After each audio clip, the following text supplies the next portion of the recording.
In the aftermath of the release of Fallout 4, many people were left utterly disappointed and upset at the lack of quality in what came out of Bethesda back in 2015. Far Harbor, while definitely flawed, was received fairly well by critics and was generally accepted as a sizable improvement off of base Fallout 4, even by people who didn't love the original game. But a great deal of the fanbase still thought it was overly expensive for what it was, and the general lack of originality on the part of the expansion, with the reuse of many ideas and gimmicks from Point Lookout, made a great deal of others feel even more disappointed than anything. Similarly, while Nuka World was something numerous people in the Fallout community were looking forward to, the continued use of the heightened price point was a little concerning for others to say the least. Because of this, and also due to really poor marketing, a great deal of people didn't even purchase the expansion pack, let alone finish it all the way to completion. And in this review, I want to dissect every last portion of it and explain my general thoughts on everything. Due to the detail we're going to be going into on the story, I'm going to have to give a spoiler warning to those who wish to play it still. But honestly, spoilers at this point are kind of irrelevant, considering the fact that everyone who would want to buy it probably already has. Similar to literally every other story-driven expansion in Fallout, Nuka World opens up with us, the player, intercepting a radio broadcast sent out. The broadcast itself talks about the far-off amusement park of Nuka World and how in order to get there, we're going to need to travel to a nearby metro. Once we arrive at said metro, the writers actually decided that other people in the wasteland were capable of using radios and were genuinely able to walk over to an area. Unfortunately, our only interaction with these people is combat, and we're unable to talk to them in any way, even at all. Unless we just run past them, which doesn't really count, we kinda just have to fight them, which sorta sucks. Upon entering the transit to the park, we find a wheezing man on the floor, who appears to have been shot. He explains to us we need to head to Nuka World in order to save his family, and despite the fact that he doesn't tell us who his family is or what they look like, I guess the game expects us to believe him for whatever reason. To my surprise, the game actually accounted for the decision to just kill him, and he isn't essential like certain other characters. And an announcer tells us on the intercom he wants us to come anyways because we are quote-unquote just the kind of man he needs. Also, thank God this isn't the kind of metro we would have gotten over in Fallout 3. After we do as he asks, we're treated to a pretty neat and visually interesting overview of the park we will soon explore. Up until this point, the title's rough around the edges and is actually still fairly interesting nonetheless. The following section is anything but entertaining, and is honestly just a linear, tedious, boring slog. I say this because throughout the dungeon, gauntlet, whatever you want to call it, we have an onslaught of extremely powerful enemies constantly being sent our way, and honestly, I'd be fine with that if there were alternatives to combat, but there just aren't. We can occasionally bypass a few sections, however, most of the encounters throughout the whole thing are just unavoidable turret sequences that you can only get past by either shooting them or running to the next end of the hallway, which, again, is not a great design choice, at least not in Fallout. If this was in, say, another IP, this wouldn't bug me nearly as much as it does, but since it is Fallout, the player should really be able to do what they want to do, and should have just a little more options, dialogue opportunities, and alternatives than none. But what's worse is that at the ending of the gauntlet, a man by the name of Porter Gage tells us via intercom that in order to survive the upcoming battle, we must take down the raider leader known as the Overboss using a water gun to take down his shields, which are powered by a bumper card system, and then we have to shoot with our real weapon. At first I thought that there might be some sort of alternative to that goofy process, but unfortunately there just isn't. And it isn't like the fight itself is even that interesting for a player. With the exception of those who cheat, this exchange will probably be a rather tedious one, because other than an obnoxiously large health bar, and having to go into our inventory to switch weapons every 10 seconds just to take down Overboss Coulter's shields, there just isn't anything that makes this thing interesting or different or unique at all, which sucks because of how long it goes on for. If anything, it's just a boring long drain of resources that doesn't even reimburse the player, even though if they're like me, they just wasted 32 stim packs and got absolutely nothing back for it. After finally getting through the drudging, obnoxious fight that was Overboss Coulter, Gage, the one who helped us get through that thing, I don't even know if I can call it a fight because it's more of a resource drain than anything, explains to us that the former leader of the group had promised to take over the whole park and give it to each of the different raider factions he commands, but he never did so, which is the reason for them turning on him. He also tells us that the groups of raiders here are split up into 3 separate factions that are constantly at each other's throats due to all being in such close proximity. Once we agree to help him, whether it be genuine or not, the doors open up and we're exposed to our first not hostile NPC since the very beginning of the add-on. Technically, we have 2 main options here if we want to push the DLC forward. We can either help Porter Gage and the rest of the raiders come in Nuka World, or we can kill every last one of them and go right back to the Commonwealth at the expense of losing most of the content present in the main quest. That's not to say that essential NPCs don't still exist though. They're plentiful throughout the whole DLC. We tell Gage we're going to assist him take back the park, and he sends us out to meet up with the 3 different factions' leaders present in the area. Well, the fact we're thrown the leader of yet another faction yet another time already, even though our agreement in doing what he wants us to do may be lies, it is an expansion pack, and it sort of needs to be to the point if it wants to get its message across. So I guess even if it is really obnoxious as crap is being pulled again, it isn't so bad. However, it makes little to no sense that our raider gang would be willing to recruit a well-known member of the Minutemen or Brotherhood of Steel, especially considering that they're the ones who go around killing raiders in the Commonwealth. Here's what should have happened. So basically, before you arrived here, the Overboss was killed by an unknown assailant, causing complete anarchy, meaning they're all warring with each other across the park, and amidst it all, there are the normal traders just wanting to go about their normal commerce. This way you aren't being handed over the mantle of leadership immediately. And more importantly, there are new opportunities for conflict and more interesting choices that the player could be given. But more than either of those things, the gangs are more desperate for a leader, partially alleviating this problem. And even then, you don't really need a leader in this sort of situation. Regardless, the first gang we meet up with, known as the Disciples, are honestly just kind of a bunch of obnoxious pieces of crap that won't shut their mouths about how edgy and cool they are, and always hide their faces. But really, all they do is go around and murder and torture people, and unlike raiders from previous games, like the say much better, much more creative faction, known as the Great Khans, they just lack nuance and get really annoying eventually, because they're just bad guys for the sake of being bad guys. Honestly, these guys are just the bad guy equivalent of the Minutemen.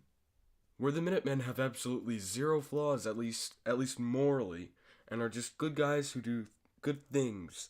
The Disciples are bad guys with no redeeming qualities that just do bad things, and are the worst things in the existence of Fallout. Other than, well, Mothership Zeta. I mean, at the very, very least, you had to build the Minutemen back up from nothing. These guys are the same old bad guys with nothing interesting about them throughout.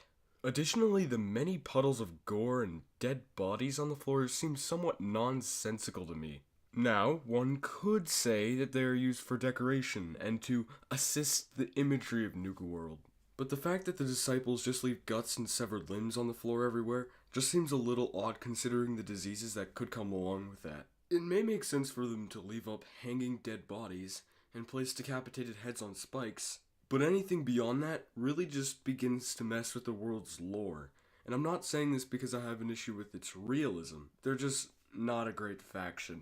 The same could be said for the next group, which is known as the Pack, but to a much lesser extent. They sort of just act like a tribalistic group that obsesses over animals, but I guess they aren't completely bad because we don't really see them thoughtlessly murder people and mow them down while they capture the survivors just to torture them, unlike the Disciples. I mean, yeah, they are a little grating, but hey, they are a far cry from the Disciples. I mean, we're told they have this weird thing about how they love to party and such, but we don't actually get to see them do that. Matter of fact, with these guys, most of what we know about them is just told to us. But we never actually see any of it. I mean, they could have had it so that if they're still around by the end of the DLC, they have it so that they throw a party or something like that. Just something. The last collection of raiders is this mercenary group known as the Operators, and unlike the majority of factions created by Bethesda, they aren't totally one-sided to an obnoxious extent. They're basically in it for the caps and only do what they do for themselves. But I wouldn't necessarily say that that makes them malicious when you consider that raiding is the easiest way of making caps, and in a world like the one that the Fallout franchise is in, they really aren't so bad in the grand scheme of things. Overall, the factions aren't really great, and definitely don't have the nuance I think many, including myself, would appreciate, but it did at the very least succeed at being original. After going back to Gage, he decides he wants to join us on our adventure through Nuka World. He being the designated follower of the expansion, comparing to the many boring caricature type template companions we see back in the Commonwealth, Porter is honestly by far the best in contrast to all of them. With exception to maybe only Valentine. He isn't a bad guy completely, even if he is a raider. He just wants what's best for himself. And again, in a place like the Fallout Wasteland, I don't really blame him. He doesn't have any interesting quests to complete once you've reached maximum affinity, but he does react to different situations and isn't afraid to voice his opinion on things.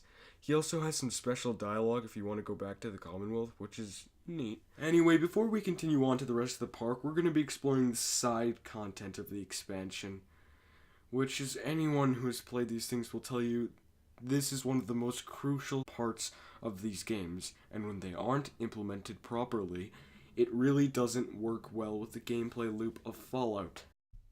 Just go ahead and ask anyone who's played the flawless masterpieces that are Dead Money, Operation Anchorage, Lonesome Road, or even Mothership Zeta. Even Lonesome Road has some side content that was crucial to the story, which is why it isn't as bad as the rest of those. Fortunately, Bethesda was intelligent enough to acknowledge how much these sorts of things matter in Fallout, except they also don't. 14 of the non-essential quests are Radiant, versus the 3 in this whole DLC that aren't. This means that only a very small portion of what you get sent out to do is actually handcrafted and interesting. A very small portion. Compare that to the 4 Radiant quests in Far Harbor, and the 24 Weave Together tasks that you get over there. So what exactly makes these things so bad? Well, to put it simply, they just lack the interesting nuance, and for lack of a better term, personality, that other missions in the series have had, like the Velvet Curtain, or For Auld Lang Syne, or Brain Dead, where we all had multiple ways of going about things. We had cool themes that separated themselves from the main quests, along with unique and interesting characters. Nuka World just doesn't have that. It just doesn't. Take, for example, this one quest given to me in Nuka World, where I had to just go and defend this area from super mutants and then collect my reward. If I compare something like that to, say, Far Harbor's Brain Dead, where there's this cheesy detective feel to it, and there are multiple stages just to get a good set of suspects, it really shows how much they're not making the most out of the fact this is a Fallout game. Anyways, of those 3 side quests that aren't literal pieces of trash, one just has you going around collecting multiple medals across the map in classical fetch quest fashion. The second and less bad, but still bad, of the 3 has you go about with these special glasses on so you can see these hidden cappy symbols that basically give you the password to the entrance to some vault the creator of Nuka World developed as a reward for whoever was able to find this out. The end involves you meeting up with him in person, with his head being preserved inside of a jar to keep him alive. He speaks to you and the quest giver, who is a character from a previous Fallout game, and requests you kill him so he doesn't have to live on with this miserable, boring life of being a head in a jar. While it does feel really fan-servicey, I guess it isn't quite as bad as one might think it would have been. The last and the only even remotely good one is this one where we meet up with the Hubologists again, and yes, those Hubologists. And we basically go on an adventure where, after doing multiple tasks, we finally assault the old junkyard containing this alien saucer-style ride the cult think is a real ship. The big choice of the quest, if you can even really call it that, is this one where the player chooses to either give the normal amount of power using fusion cores to the Hubologists so that they can think that they accomplished something in their miserable lives, or you can do the right thing and overcharge it by adding an additional fusion core and decapitate them all. Yup, that is the DLC's biggest and best quest, and its biggest and most impactful decision. Wow. I kind of wish the diverging choice would have come earlier so it wouldn't just diverge at the very end, but it is a step in the right direction, if anything. Also, we could have had, I don't know, an actual new and original religion to occupy the wasteland, rather than reusing a previous one again. And considering this is one of only 3 real missions we can do if we want to take a break from the mainline events of the DLC, these things should really be of the utmost quality to make up for the low quantity of it all. The only other form of side content present in the DLC would be the player's ability to explore the outer areas of the map, and honestly, it isn't all that bad. Comparing to a great deal of the other add-ons, this one probably has the most visually unique and distinctive locations, such as the giant fire hydrant, or this one small settlement of people, or this one place called the Grandchester Mansion. Comment down below if you got the in-game reference. If I could complain about one small thing though, everything is a little too sparse, and I get it is a post-apocalyptic game, but things are even more spread out than Fallout 3's Wasteland, and trust me, that is saying something. Finally, moving back onto the story, we go to the first out of the 5 unexplored regions of the park. What I do like about these sections is that they're packed to the brim with unique assets, and they all have their own interesting and unique scores that add for a skillful balance of different vibes and flavors. My favorite of which being the Galactic Zone, which ironically is how the in-universe creators of Nuka World thought the world would look like in the future. This area contains 2 primary ways of solving the issue of the robots. The first is through the use of combat, where you eliminate them all, and the second is making them neutral to all the humans through the use of modules. Along with that, every area has its own unique rides and attractions, which sort of makes each of the 5 locations distinctive, especially the Galactic Zone, which has the most of these. But even the Galactic Zone has its flaws, because there's literally a suit of Exo-1 power armor in the center of the level that was left there as pre-war decoration, also known as the Enclave power armor.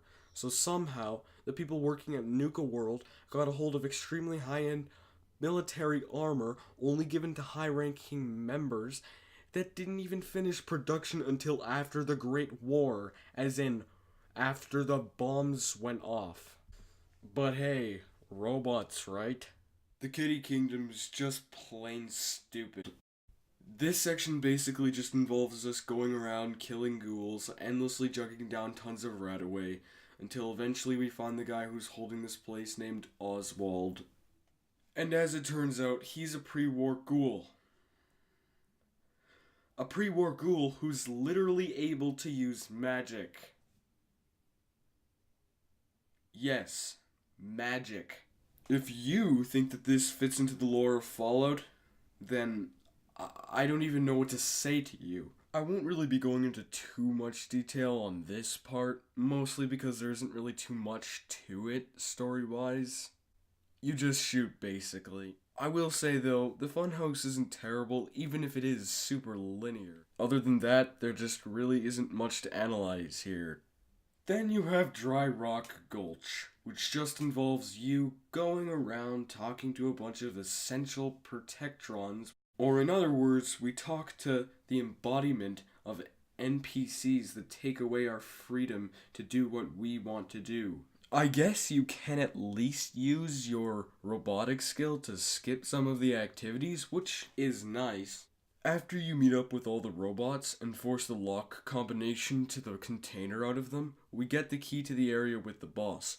And surprisingly, we fight said boss, and that's it. Question though, why not have something a little bit more interesting here? Like a typical side quest, where all the robots here have their programs either rewritten or just corrupted, so that they all think that they are real Westerners in a real town. That way you could have this cool thing where you can side with the gunslingers, the lawmen, or you can just kill them all. Next up we have Safari Adventure, which just reskins Deathclaws and puts them everywhere for us to fight, which devalues Deathclaws as a unique enemy from a gameplay perspective and basically just calls them Gator Claws. And this is just the tip of the iceberg in this section when it comes to bad choices. Please do note, I am not kidding with what I am about to say. So if you haven't played the DLC, please do realize I am 100% serious here.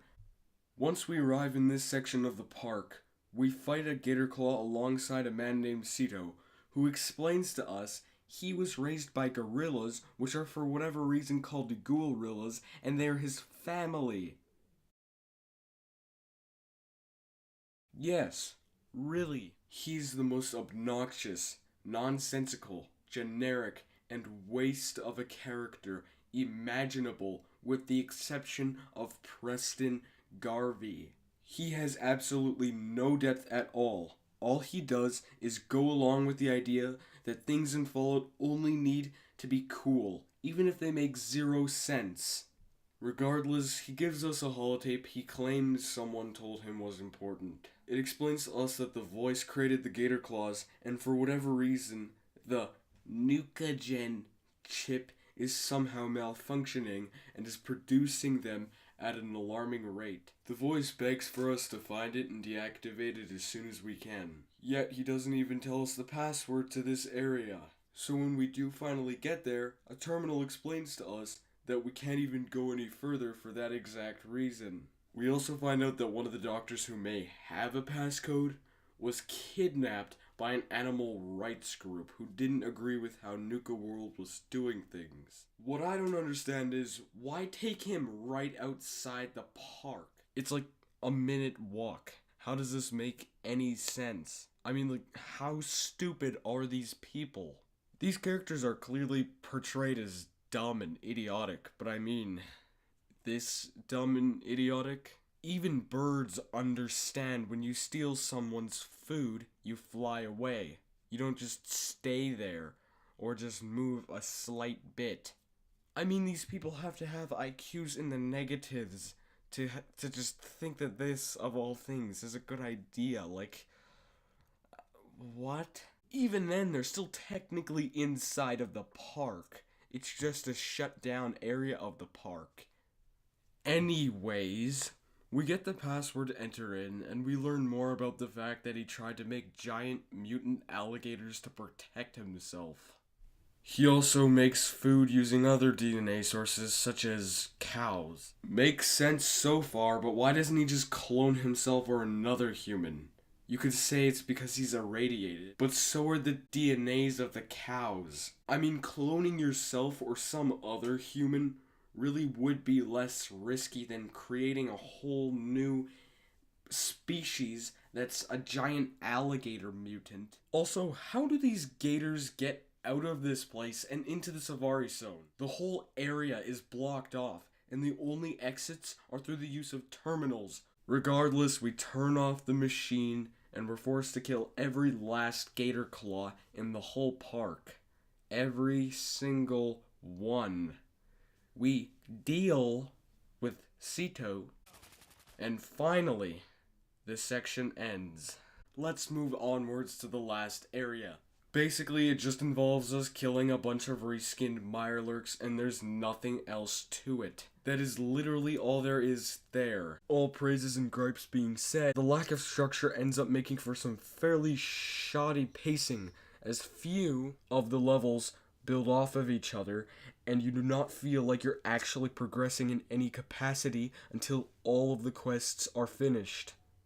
It doesn't help either that all of the major strong enemies in the expansion are all just reskins of previous opponents from the base game, with the exception of Bloodworms. Gator Claws are Death Claws, Nuka Lurks are Mire Lurks, Mr. Throthies are Mr. Handies. This makes it so that the enemies in the game are devalued as being their own unique creatures to fight, which is a shame because that is one thing base Fallout 4 actually got right. At the end of the very first section, the player is forced to decide what gang they want to have the first strip of territory in order to gain their favor. But then it is done a second time as well in the next area of the park, and then finally 6 more times after that. Just a suggestion, Bethesda, tell us our reputation, let us look at it using our Pip-Boy, but that still wouldn't have fixed the entire issue. The thing that makes this as bad as it is the genuine lack of ambiguous choices that could have added nuance to the story beyond just making us decide what group we think has the best looking armor. Even something like Far Harbor, which is far from perfect, don't get me wrong, at the very least has some complex choices and makes the person playing think, whereas this has no ability to do so. And considering there isn't any role playing in the side content, save for one brief moment, and even then only kind of, the expansion just sort of feels like it doesn't fit in with the rest of the products to come out of the franchise. As we move on, Gage finally sends us off to take down some actual towns for once, but rather than have them actually be inside the park, where we get to explore a brand new location that could have actually been something new, like say, I don't know, a pirate themed area or just something, we're forced to instead head right back to the Commonwealth and attack the locations there. After we do so, we then proceed to hand out 3 more pieces of territory, leaving one group shorter than the others no matter what, and they rebel against you and don't even let you have any time to get them one more location. It doesn't matter if the gang only has 2 pieces of land and you literally did 1,000 raiding quests for them, you will lose a faction no matter what, which could have easily been solved through the use of a reputation system. There is no way to find some sort of middle ground like in Far Harbor, or escape before tensions escalate like in Honest Hearts, or anything of that sort. You can put it whatever way you want to put it, but as far as I'm concerned, there's one ending. You can either help the raiders, or you can just not finish the quest line. Whether that be because of the fact that you killed everyone, or because you're just bored. And somehow, through the use of magic, Preston Garvey magically knows that you did this, and you can still be the leader of the Minutemen regardless, for whatever reason. This might actually make sense if there was a reputation system. I mean, you can threaten him, but for whatever reason, you can't actually do something and kill him. It also means that the choices you get in dialogue aren't even consistent with what choices you get in combat. Because even if you propose in dialogue to kill him, that doesn't actually mean you're really going to be able to kill him. So it's completely meaningless. Now, if you're some kind of genius, mastermind, genetically modified alien from the Andromeda Galaxy who's able to understand anything of the situation through extremely subtle cues that somehow got a hold of this video, you may have picked up on the fact that I am not the biggest fan of Nuka World. I know, shocker. So you may be wondering what I would have done to fix the broken, unbalanced wreck that is whatever you want to call this thing. In order to make a better Nuka World, you may not have a Nuka World at all. By this I mean in order for it to be engaging, it would need to be rebuilt from the ground up, to the point where it would be completely different to an extent where it's no longer comparable. In order to give the expansion more structure so that there's less of a pacing problem, they would need to remove the only choice the player has. In order to give us more opportunities for shifting the path we're going down, where we have meaningful and tough, morally gray choices, they're gonna need to rework the factions. In order for the factions to have anything beyond simple one-sidedness, everything in the story would break down completely. It's sort of hard to explain what I think of the DLC in terms of what it could have done things better, because it isn't like there's one single thing that was poorly designed. It's a multitude of things. As I stated earlier, the best thing I can think of is the concept of having Overboss Coulter assassinated a week or 2 before your arrival, thus causing all of the Nuka World Raiders to have their organizations and alliances break down and crumble in on themselves, with there being only one sole group of normal traders who even themselves have their own issues. To build off of that, I would probably make it similar to Far Harbor, where you decide the fate of all the inhabitants of the area, and in order for that to feel impactful for the player, I would genuinely add in more nuanced factions that aren't just evil just for the sake of being evil. But at the end of the day, while Fallout 4's expansion pack Nuka World was definitely flawed and could not even compare to something like Far Harbor or something far better like Old World Blues or say Point Lookout, the expansion itself at the bare minimum was an interesting and utterly memorable send-off to Fallout 4. From what I've seen personally of people's reactions and my own, it's most likely that you'll have an accentuated opinion on this of what you had on the base game. If you like Fallout 4, you'll really like this. If you disliked Fallout 4, you'll hate this.